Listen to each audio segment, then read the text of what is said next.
Olá, tudo bem? Eu já dei uns abraços bem gostosos hoje, acho que você também. Meu abraço a todos aqui presencialmente, agora à distância também, e especialmente agora aos nossos amigos virtuais. Quero mandar um abraço bem gostoso, bem especial, muito legal ter você aqui. Se você está aqui e ainda não segue as nossas redes, nós temos ali @umlugarcomunidade. Você está convidado a nos seguir então. E a acompanhar as programações. Além dos cultos, nós temos no domingo, às 19 horas, o excelente estudo bíblico com a pastora Akel e o Rony. Você está convidado a assistir. E também temos às terças-feiras, às 21 horas, a live de oração. E se você nos assiste, se você nos segue, e se também você deseja contribuir conosco para que a gente continue forte e firme com as nossas transmissões, eu vou passar para você o nosso Pix. O Pix começa com Pix, é isso mesmo. pix@umlugarcomunidade.com.br. Repetindo, pix@umlugarcomunidade.com.br. Eu sempre fui muito romântico. Desde sempre gosto de ouvir músicas românticas. Roberto Carlos, Fábio Júnior, Roupa Nova, é claro, né? Eu gosto de ler livros românticos, gosto de ver histórias de príncipes, de princesas, filmes românticos. Vou revelar até a minha idade aqui falando os filmes que me marcaram, mas Um Lugar Chamado Notting Hill, Uma Linda Mulher, são filmes que me marcaram. A Bíblia, entre tantas coisas interessantes, tem romance também. Nós temos, por exemplo, a história linda de Isaac e Rebeca. Nós temos uma história de alguém que trabalhou 14 anos para ter a sua amada, a história de Jacó e Raquel. Mas neste mundo que nós vivemos, as histórias nem sempre acabam bem. E às vezes elas acabam bem, mas elas têm um meio difícil, tremendo. Nós vamos ouvir hoje um pouco da história de Ruth. Uma linda história de amor da Bíblia, um lindo romance, mas que tem muitos meandros durante a sua história. E o pastor Marcos, com certeza, vai nos trazer meandros interessantes da linda história de Ruth. Vamos orar. Querido Deus, nós agradecemos porque estamos aqui em comunidade, entre irmãos, amigos, tanto os presenciais quanto os virtuais. Que nós possamos sentir a Tua presença sempre entre nós e sempre possamos dar toda a honra e glória ao Teu nome. Te pedimos em nome de Jesus. Amém.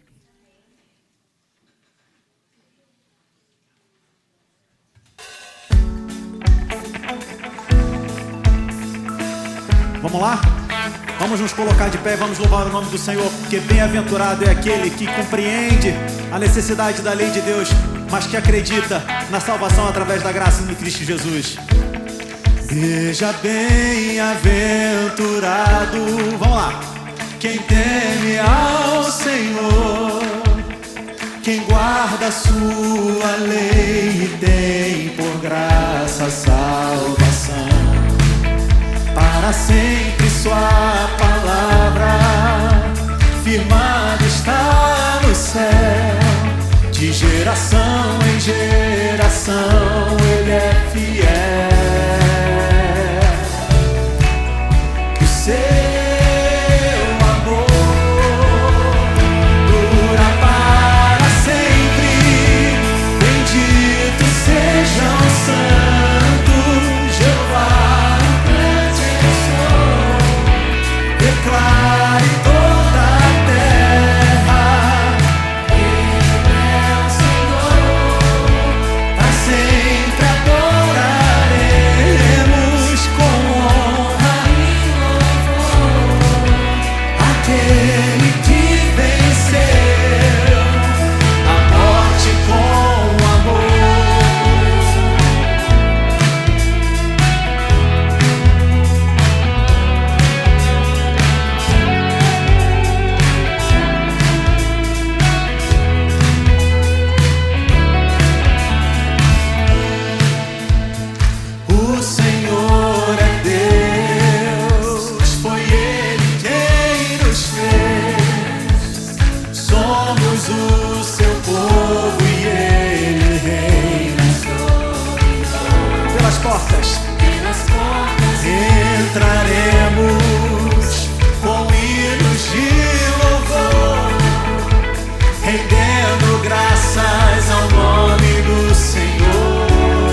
Jesus. Bendito seja o nome daquele que venceu a morte. Bendito seja o nome daquele que, por ter dado mais do que nós seríamos merecedores, é Ele quem reina sobre nós. O reinado dele se estabelece através do amor e da graça e da misericórdia dele. E é esse amor que nós reconhecemos, ousado, maravilhoso, que entregou a vida por mim e por você. Antes de eu falar, tu cantavas sobre mim. Tu tens sido tão, tão bom pra mim. Antes de eu respirar, sopraste tua vida em mim. O Senhor é bom. Tu tens sido tão, tão bom pra mim. Oh, impressionante, infinito e ousado amor de Deus. Oh, que deixa as 99 só pra me encontrar. Não posso comprá-lo, nem merecê-lo. Mesmo assim se entregou. Oh, impressionante, infinito e ousado amor de Deus. A palavra de Deus diz que antes vivíamos desgarrados como ovelhas longe do aprisco, mas em seu amor Ele foi até as últimas consequências para resgatar a mim e a você.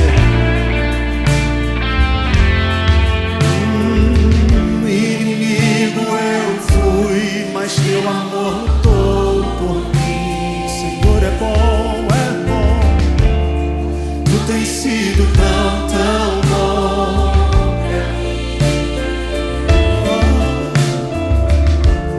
Não tinha valor, mas tudo pagou por mim.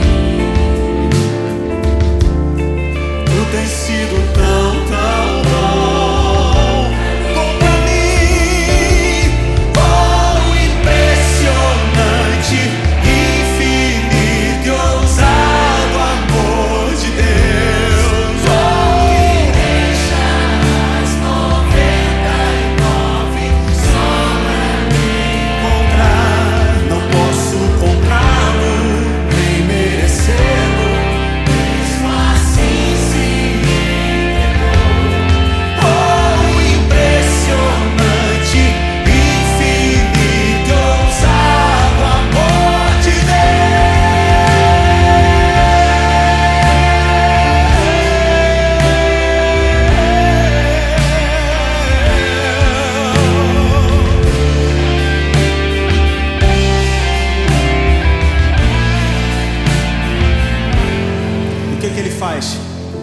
Traz luz para as sombras, escala pra me encontrar.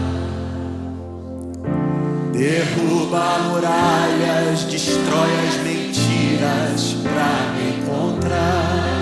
O que ele faz? Traz luz para as sombras, escala montanhas. Derruba muralhas, destrói as mentiras pra me encontrar. Traz luz para as sombras, escala montanhas pra me encontrar. Ele faz.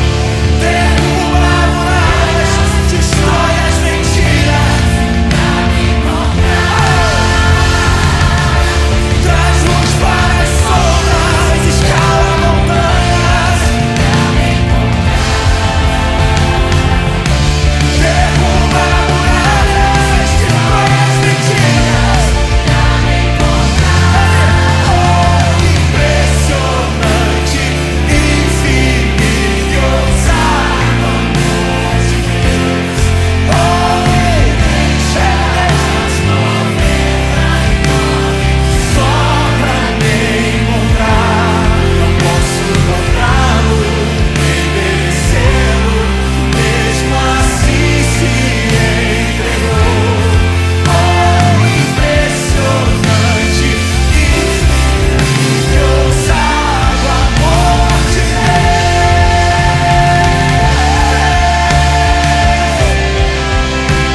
não posso comprá-lo, nem merecê-lo, mesmo assim se entregou.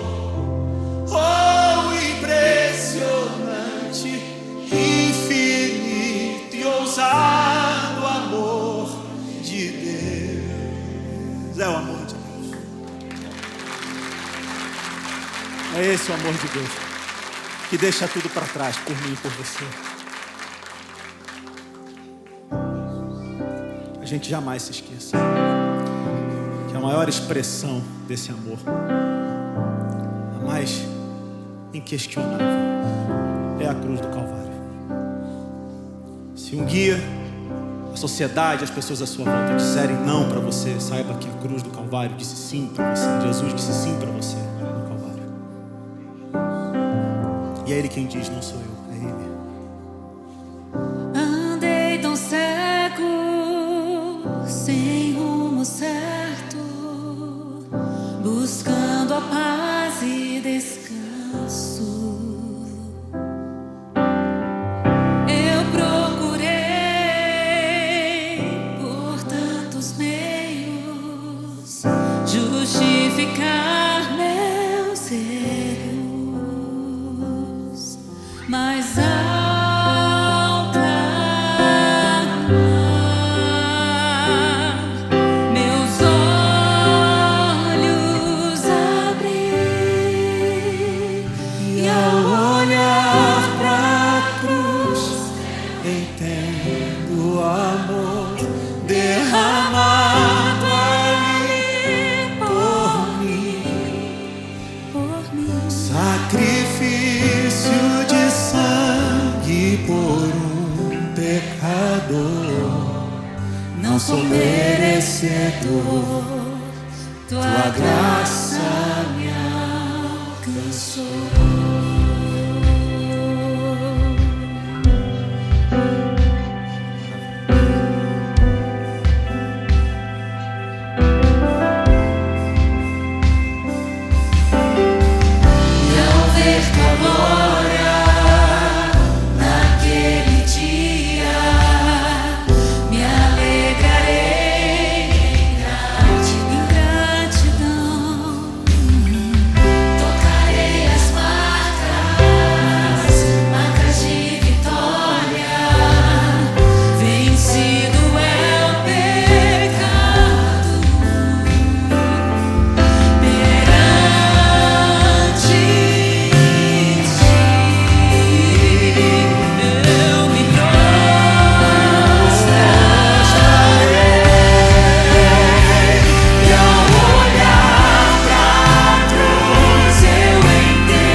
A graça do Senhor Jesus chegou até mim e a você, que nós reconhecemos diante dele que não somos dignos, mas é somente pela graça dele. Reconheço, Senhor. Não sou digno, pela graça eu fui salvo. Diga para ele. Reconheço, não sou digno, não sou digno.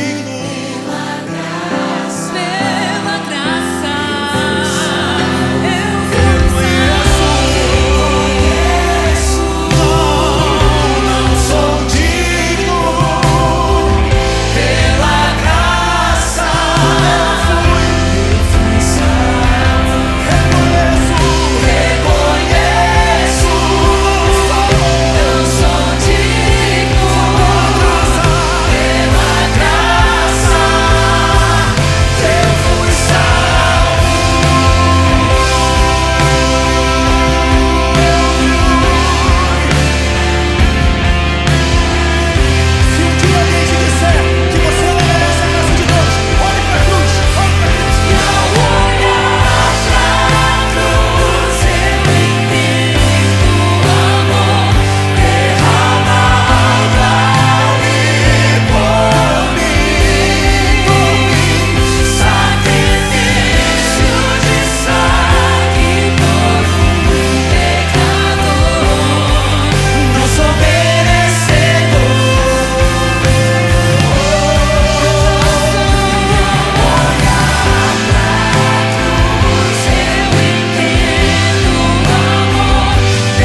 Reconheço, Senhor.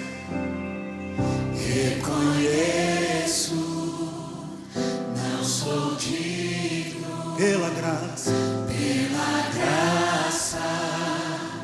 Eu fui salvo. reconheço Reconheço, não sou digno. a tua graça, Senhor. Pela graça, eu fui salvo.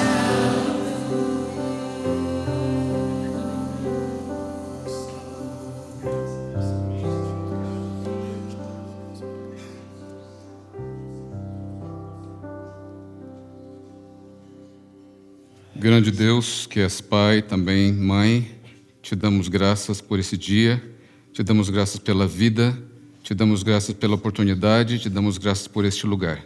Amém. Vem estar conosco, que possamos levar para casa aquilo que aqui vimos buscar, tua palavra. Em teu nome, amém. Deus abençoe.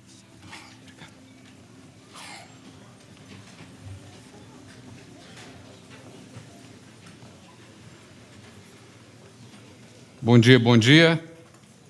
Bem-vindos, bem-vindas. Pessoal de casa também, sejam muito bem-vindos aqui conosco. Não importa em que horário você esteja assistindo ou quando você esteja assistindo, mas é muito bem-vindo como parte da nossa comunidade. Estamos felizes que vocês estão aqui. Estamos felizes de estar aqui. Oi, mãe.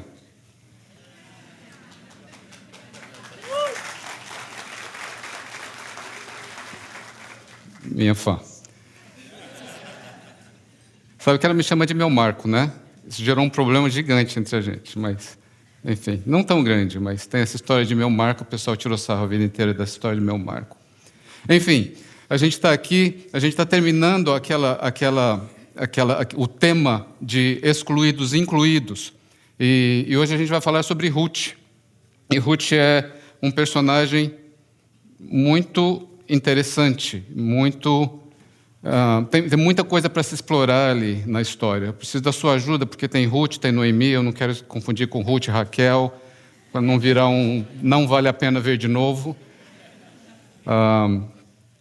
Enfim, pensando na história de Ruth, me veio à mente uma história infantil que eu acho maravilhosa, uma história americana que chama The Velvet Rabbit, o Coelho de Pelúcia.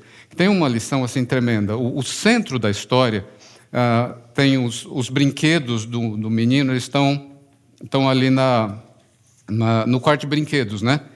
E o Coelho de Pelúcia é o personagem principal e ele tem uma conversa com o cavalo. O Coelho de Pelúcia é novo, bonito, e tem um cavalo velho lá. E o Coelho de Pelúcia encosta no cavalo e pergunta assim, escuta, o que é ser real?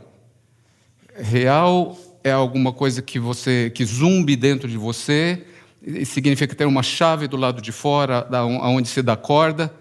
E aí o cavalo diz assim, não, real não é como você é feito. Real é uma coisa que acontece com você. Quando uma criança te ama por muito, muito tempo, não apenas para brincar, mas realmente o ama, então você se torna real. Aí o coelho, lógico, pergunta, e dói? Ele diz assim, às vezes dói, para ser sincero, mas quando você é real, você não se importa muito de ser machucado durante o processo. E não acontece de uma só vez, vai acontecendo com o tempo.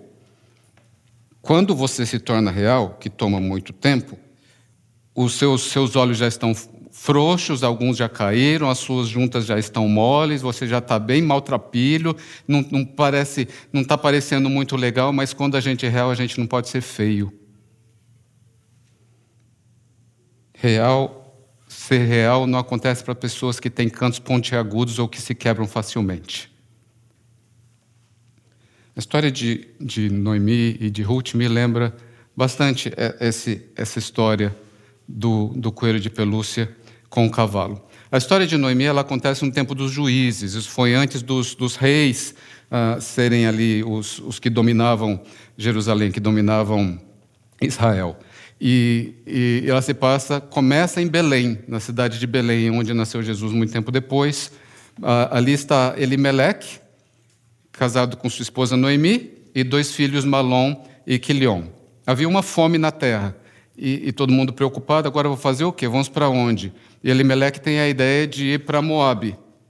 Moabe é uma outra nação, não é muito longe dali, mas eles vão para Moabe, e Moabe tem ali os israelitas não gostam dos moabitas, não, mas tem comida, então eles vão para lá.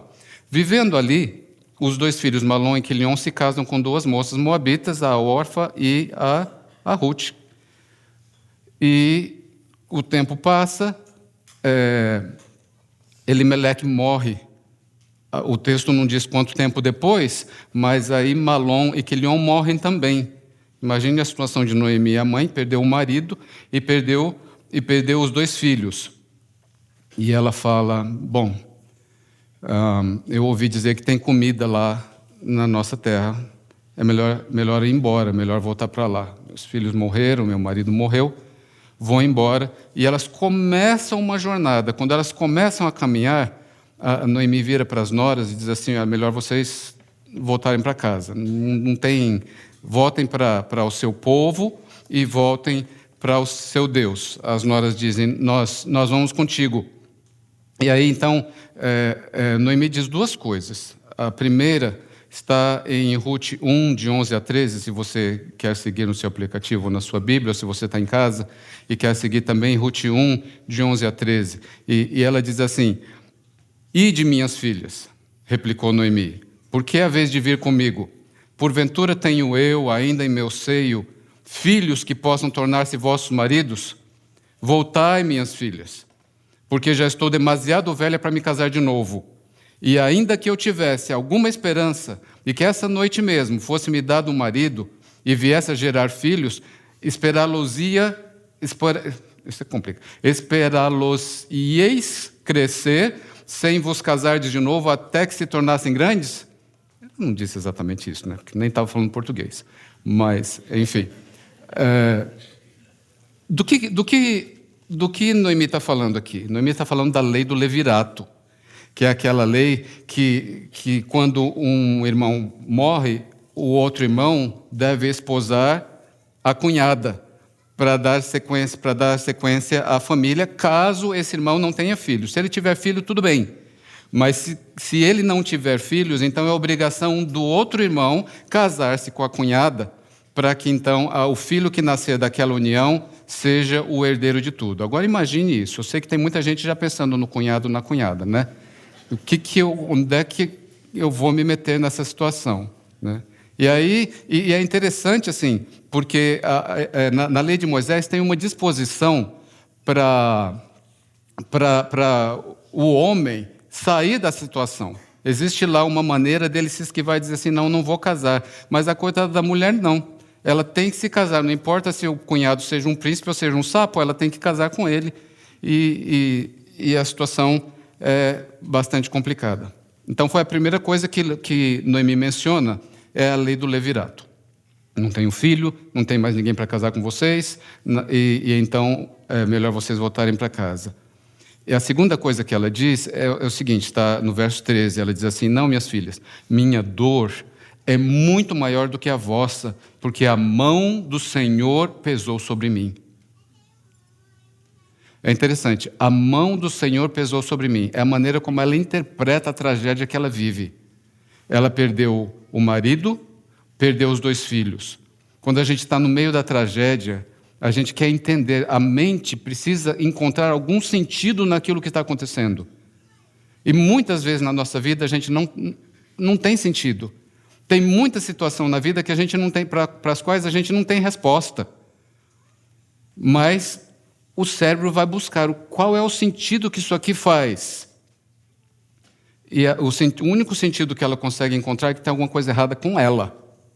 Porque ela diz, a mão do Senhor pesou sobre mim. Eu fiz alguma besteira e alguma coisa não está legal. Algum problema eu tenho.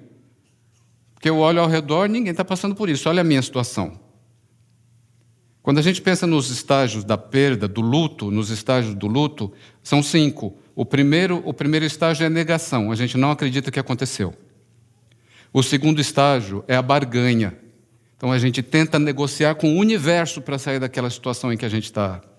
Aí o terceiro estado é a raiva. O quarto é a depressão.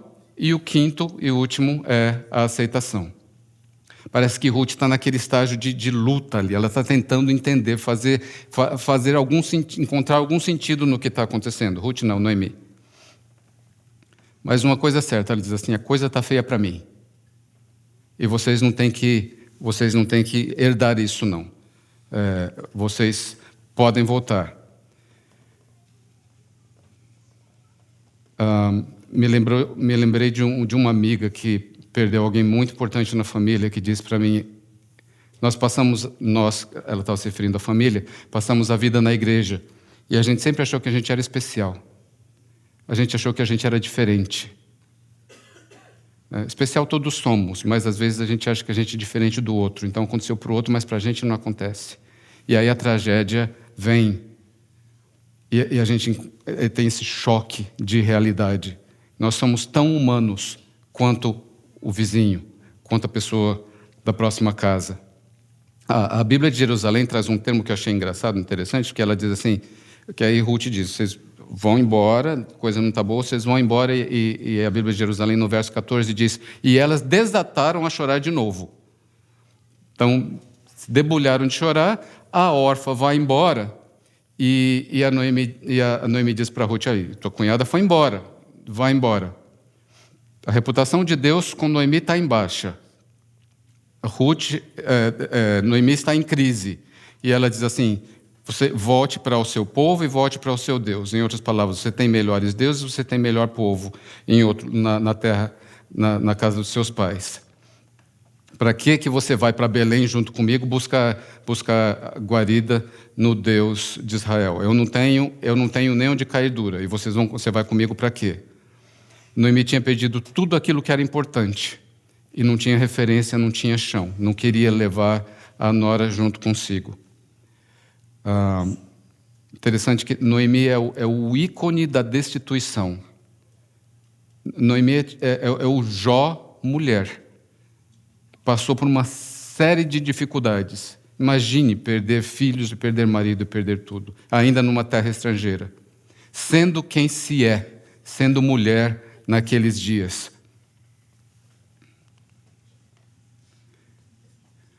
É interessante que Jesus fala para cuidarmos das viúvas e dos órfãos, não é? Porque são as pessoas mais destituídas de segurança na sociedade. Não haviam leis para proteger. Quem protege é o marido, a mulher pertence ao marido. Não tem marido, pertence a quem? A ninguém. Quem vai cuidar, quem vai proteger? E no caso de Noemi ainda tinha o fator da idade também, que era mais um agravante, mais uma dificuldade.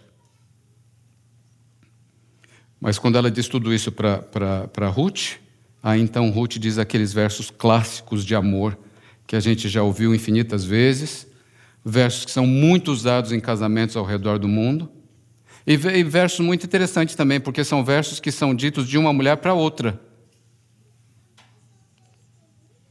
Preste bem atenção nas palavras, e se você estiver seguindo, está em Ruth 1, 16 a 18, que diz assim: Ruth diz: não insistas comigo, para que eu te deixe e me vá longe de ti.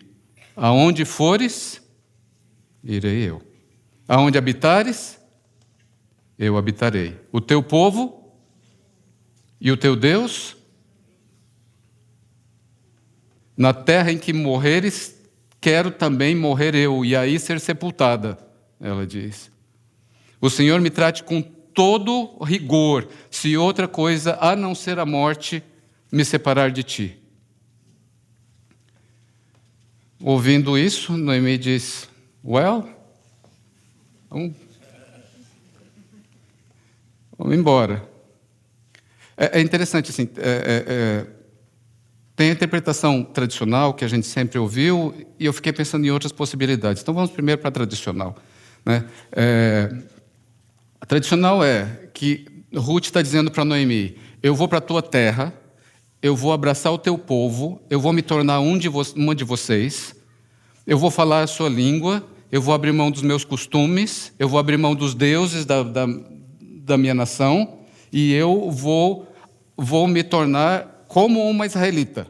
Vou viver a vida de vocês, porque você foi uma fiel maravilhosa, e eu vou viver aquilo que você está vivendo. É o evangelismo reverso, porque Ruth não tomou estudos bíblicos, Ruth nem foi convidada para ir para lá, ela se convida, mas ela decidiu ir e viver da mesma maneira como Noemi estava dizendo, estava vivendo. Mas, se a gente parar para pensar, só uma pergunta aqui: será que Ruth realmente, de fato, estava querendo abraçar um povo que não gostava dela? Será que, de fato, ela estava querendo ir e fazer parte de uma nação que repudiava a pessoas como ela? Nós vamos dar sequência e depois o pastor Akeldan vai explorar mais isso com vocês. Por que é que o povo de Israel não gostava do povo de Moabe? Mas uma outra opção aqui que eu estava pensando é o seguinte: Noemi diz assim, eu não tenho nada na vida. E Ruth está dizendo, não, o que você tiver eu vou ter também. Será que Ruth não está dizendo assim, os meus sapatos vão ser os teus sapatos, a minha blusa vai ser a tua blusa, aquilo que eu comer você vai comer, aonde eu pousar você vai pousar também? Você está dizendo que você não tem Deus, porque o teu Deus não está funcionando. Então pega o meu, o Deus que eu tiver você tem também. Aonde eu dormir, a minha cama vai ser a tua cama, você não vai ficar sem cama. E ela vai além, porque aí ela diz assim, elas não têm certeza se o plano Belém vai funcionar. Elas vão tentar Belém, mas ninguém sabe o que vai acontecer lá. Mas aí então, ela diz assim, aonde quer que você for, perceba que ela não diz que eu vou ficar com você em Belém e você vai morrer em Belém. Não, em Belém ou em qualquer outro lugar, aonde você for eu estarei com você. E aonde você morrer eu vou morrer também e vou ser sepultada aí. Não vou te largar, não vou te deixar.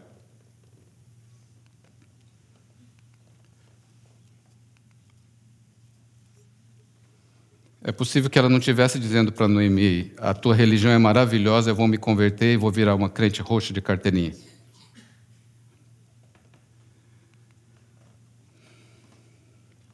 É importante lembrar que naqueles dias o Deus de uma nação sempre competia com o Deus de outra nação. Então, o sinal de que o Deus era bom era a prosperidade. Se a nação não estava prosperando é porque o Deus era fraco. E uma lutava contra a outra e o Deus mais forte sempre vencia. O Deus de Noemi não estava bem ali. As ações dele na bolsa não estavam muito altas. Mas essa história também ela nos ajuda, diante dessa declaração de Ruth, essa história também nos ajuda a lembrar da importância que a gente tem de sistemas de suporte. Hoje se fala de capital social. O que é capital social? É o valor que as pessoas que estão ao nosso redor têm. A gente precisa de gente que nos dê suporte para termos duas coisas. Qualidade de vida tem uma influência direta na nossa saúde e tempo de vida também. E não é uma coisa que acontece naturalmente, a gente precisa investir. A gente tem que lembrar que a amizade tem um reflexo direto na nossa vida. Então, eu preciso investir em amizade, eu preciso programar, eu preciso ligar para os meus amigos, eu preciso fazer parte de grupos, eu preciso fazer parte de comunidades. Eu preciso disso para estar bem. As pessoas que estão sozinhas, elas sofrem mais, elas ficam mais doentes do que as pessoas que estão acompanhadas. Isso é capital social. Enfim, chegam em Belém. Quando chega em Belém, a mulherada diz assim, Noemi está aí. Noemi diz assim, não me chame Noemi, porque Noemi significa doce. Não me chame Noemi, me chame Mara, que significa amarga, porque a mão de Deus pesou sobre mim. Não tem nada de doce na minha vida mais. E aí, então, quando elas chegam ali, naquele momento está para ter a colheita da cevada, Ruth diz, olha, Noemi, eu vou respigar. Eu vou fazer o quê? Vou respigar. Então, respigar as pessoas vão colher, e aí os pobres vinham depois de quem colhia para ver se sobrava alguma coisa, se conseguia pegar alguma coisa ali. E era isso que Ruth tinha dito que ia fazer. E ela sai. E o livro infere, o livro de Ruth infere que Deus abençoou, que Deus guiou para que Ruth fosse parar no campo de Boaz. Uma coisa que é interessante é que esse Boaz aí, ele é filho de Raabe. Lembra de Raabe? Lá de Jericó, a prostituta que protegeu os espias e tal. Mais uma vez, aqui o Dan vai falar um pouquinho mais sobre isso depois, só para deixar um gancho aqui. Mas Boaz era parente de Elimeleque. E na sequência dos parentes, o Boaz era um daqueles que poderia resgatar a Ruth e a Noemi. Então, quando Ruth está lá no campo, Boaz vê a Ruth e ele pergunta para os empregados: quem é essa moça? Aí eles falam: essa é a Moabita, essa é a Ruth que veio lá com Noemi. E então ele se aproxima dela e ele diz assim: que Deus te remunere pelo bem que você fez. O Deus sob cujas asas você veio buscar abrigo. E é interessante a resposta de Ruth, porque Ruth diz assim: tu consolaste e encorajaste a tua serva, ainda que eu não seja como uma de tuas escravas. Olha a situação delas. As escravas estavam em situação melhor do que estavam as viúvas naqueles dias. Ruth volta para casa e chega para Noemi e diz assim: senta aí que eu tenho um babado para te contar, você não sabe o que aconteceu. E aí ela conta que foi colher e que foi parar no campo de Boaz. Noemi diz assim, capítulo 3, verso 1, ela diz assim: minha filha, é preciso que eu te assegure uma existência tranquila para que sejas feliz. E aí então Noemi desenvolve um plano que não é muito sutil. Ela fala: você vai continuar colhendo, continua indo lá. Quando chega perto da colheita, ela diz assim: olha, Boaz vai colher, assim como todos os outros, ele vai colher todos os grãos, vão fazer um monte, e aí precisa vigiar esses grãos durante a noite. E aí então quando ele estiver lá dormindo à noite, você vai chegar lá nos pés dele e vai dormir nos pés do Boaz, ok? Aí o capítulo 3, verso 7 diz assim, que Boaz comeu e bebeu e o seu coração tornou-se alegre. Depois disso, foi e deitou-se junto de um monte de feixes. Ruth se aproximou de mansinho, afastou a coberta dos seus pés e se deitou também. Eu tenho um amigo que é doutor em Antigo Testamento, sabe? E ele em línguas, e ele ajuda a gente a criar uma tradução livre. Então a versão apolônica desse verso diz assim, que Boaz encheu a pança, tomou uns gorós e o seu coração se pôs alegre. Voltou para os grãos, deitou lá de cara cheia, dormiu.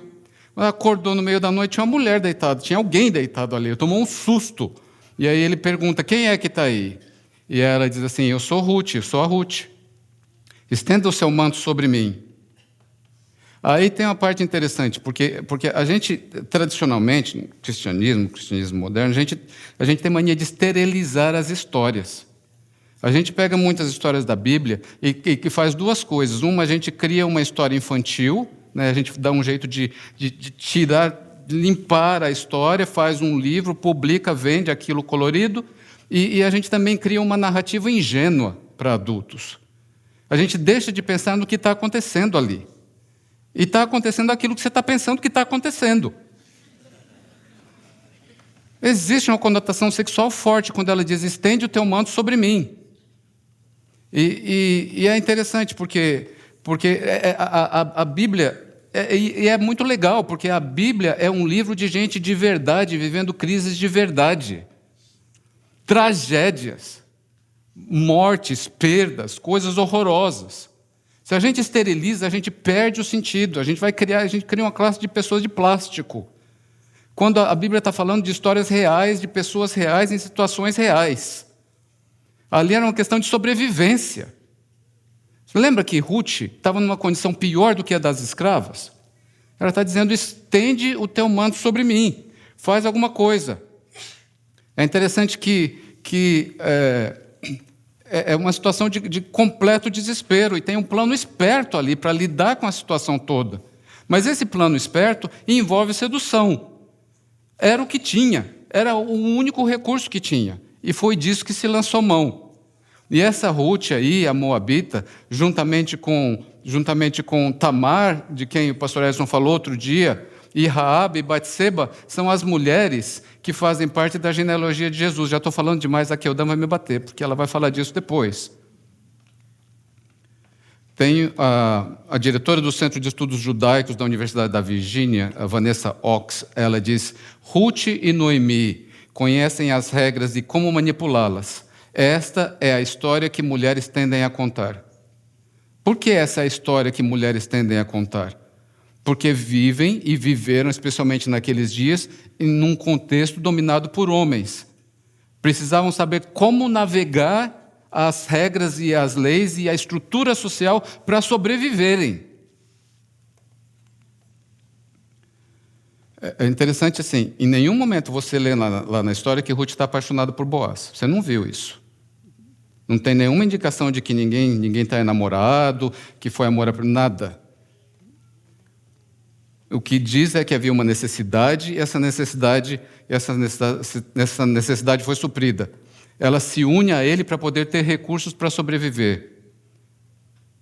E é interessante perceber que Deus cria situações em que são favoráveis para ajudar a Ruth e a Noemi navegarem no meio dessa dificuldade toda.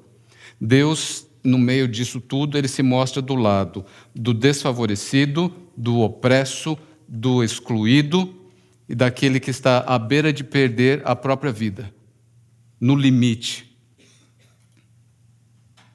Deus não só entende, como Deus abre o caminho.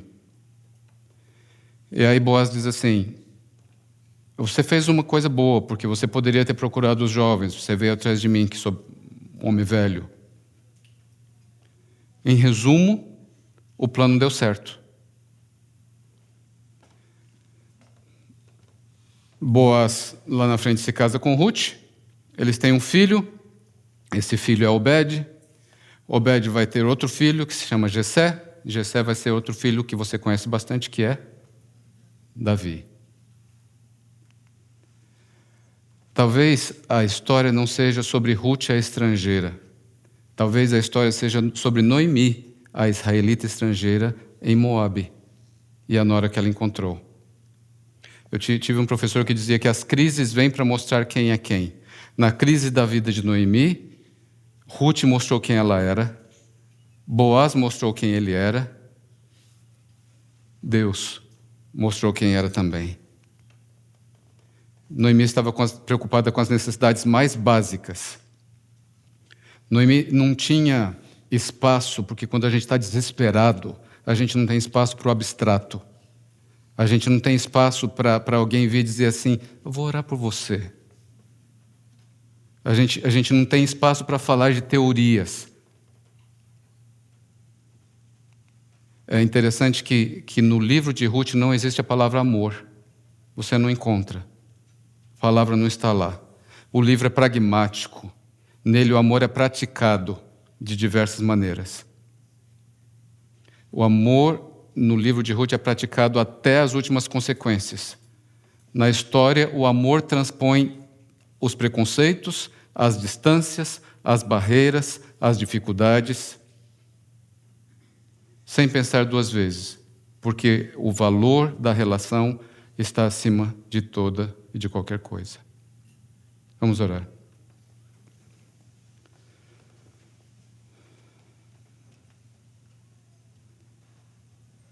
Deus, quando a crise se abater em nossa vida, quando a tragédia vier à porta, que nós possamos sempre nos lembrar de quem Tu és.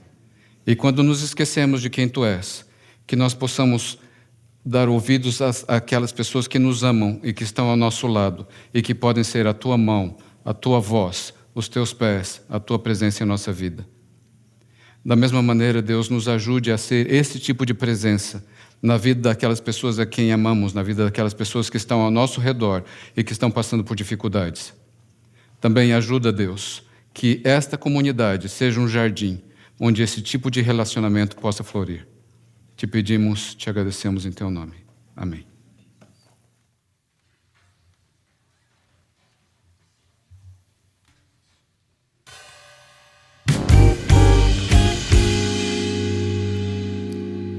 Só As esquinas por que passei, só eu sei.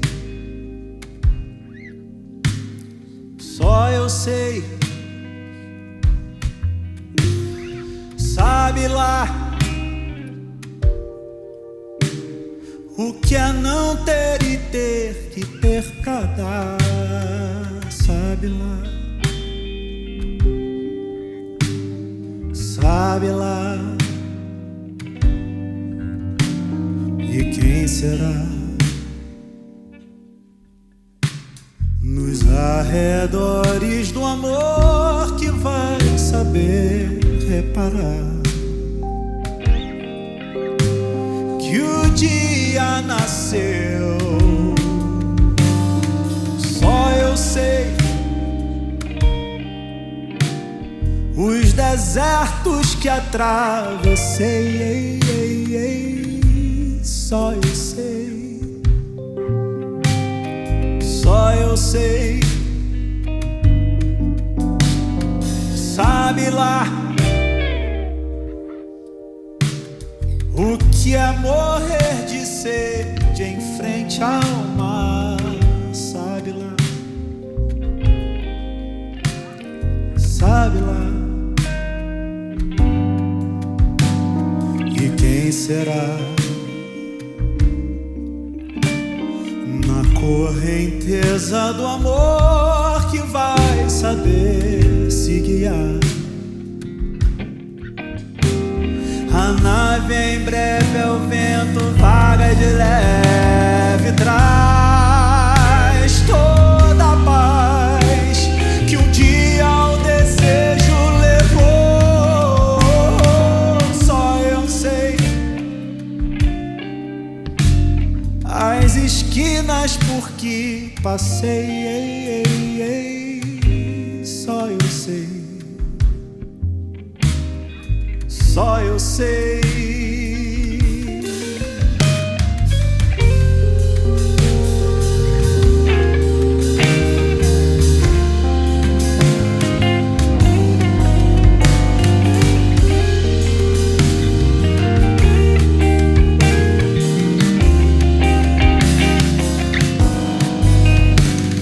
E quem será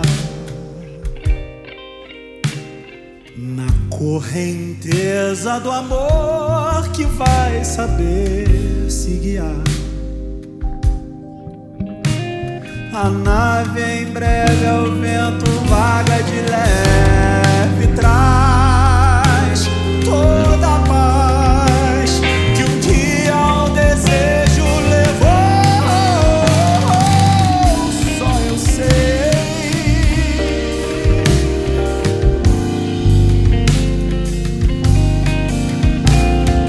Só eu sei. Só eu sei.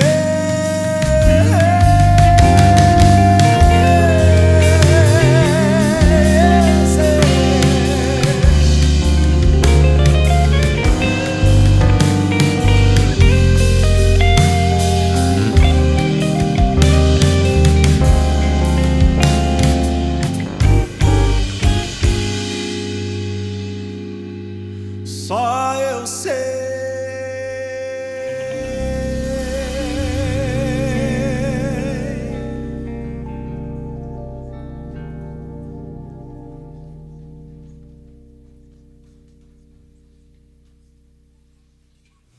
Que o Senhor te abençoe e te guarde. Que o Senhor faça resplandecer o seu rosto sobre ti e tenha misericórdia de ti. Que sobre ti o Senhor levante o seu rosto e te dê a paz. Um bom dia.